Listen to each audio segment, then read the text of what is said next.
Good Monday morning, everybody. I'm Keristen Holmes. Walt has the week off, but that doesn't stop us from giving you everything you need to know to start your week off right. Addressing race relations and shaping young minds all at the same time. Was your business vandalized after the George Floyd protest? All right, so I went to Pharmaceutical Technology's website and looked up answers to the most asked questions because we want to arm you with information. Welcome back to Morning Blend. Listen up, procrastinators. I'm one of them, and we are all out of time. I'm Keristen Holmes here in Lake County. I'm on Pueblo Trail Road, where you can see behind me the devastation that this fire has left behind. I'm Keristen Holmes here at McClelland Air Park. I want you to take a look behind me. This is a C-130 airplane. This is just one of the 6 by the end of the day that they are going to use to help fight fires here in our area. Breaking news this morning from Pacific Gas and Electric. They are pleading guilty to involuntary manslaughter. Good morning, everyone. I'm Keristen Holmes. I'm really excited about this one. It drops tomorrow. Are you sipping tea this morning, Marcus Allen? I am so excited because I am joined by the one, the only,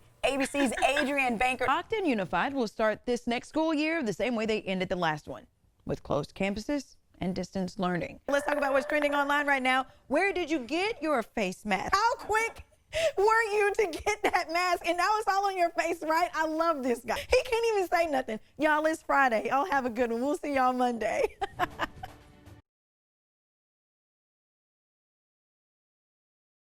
There should be clear, cut, and dry instructions, rules, rights. Everything should be very clear, cut, and dry, not subjective, not easily manipulated. Tanya Faison, the founder of Black Lives Matter Sacramento, says that's her problem with qualified immunity.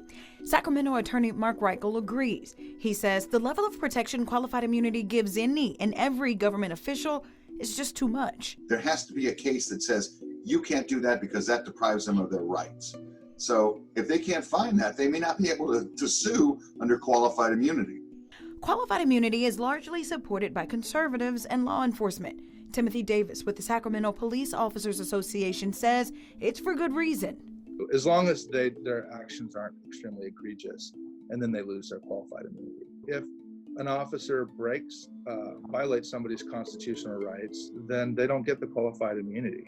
So you have to be acting appropriately to get the benefit of qualified immunity.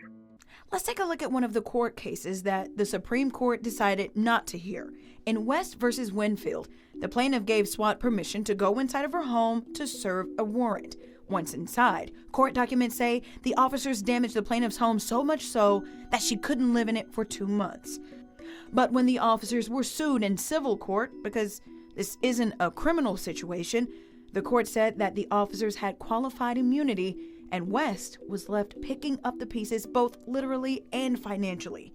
Attorney Mark Reichel says there's another layer of benefit for officers. If you sue, you have to prove that there's a case on point in your jurisdiction of an appellate court, which is supervising all, not just a trial court decision, but a higher level appellate court that has said those exact facts are illegal to do to someone. Faison says boundaries in every facet of policing would be a step towards real justice.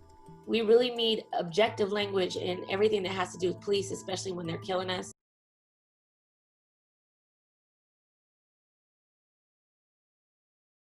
You know, listening to these young ladies' stories of microaggressions that they were keenly aware of and sensitive to at such a young age, that hurt.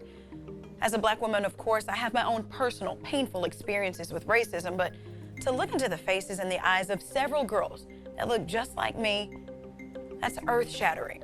But the story does not stop there. They're doing something about it. My voice was definitely not being heard, and they didn't really care about their students of color. I'd speak up and I'd say, hey, my teacher did this and I think it was very inappropriate.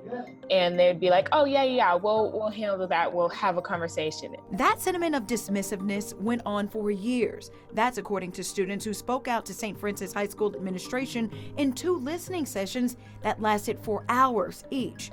And it wasn't just claims of racism. There was discrimination of people of other religions, even though St. Francis claims to invite all religions. That's one of their selling points as a school. Students of the LGBT community did not feel supported at the school. And a lot of students just felt really let down by the teachers. And now these brave young women have a list of action items to hold the school accountable. It includes things like firing repeat offenders of discrimination, more financial aid for Black and students of color, hold students, faculty, and staff equally responsible for their actions, and accept all natural hairstyles. In a statement, St. Francis says the petition, as well as all of the feedback, will be reviewed over the next 45 days as we create a comprehensive diversity, equity, and inclusion implementation plan with actionable steps and timelines. The school goes on to say they will implement concrete solutions to address racism. These girls say they're just trying to look out for the future of all students of St. Francis.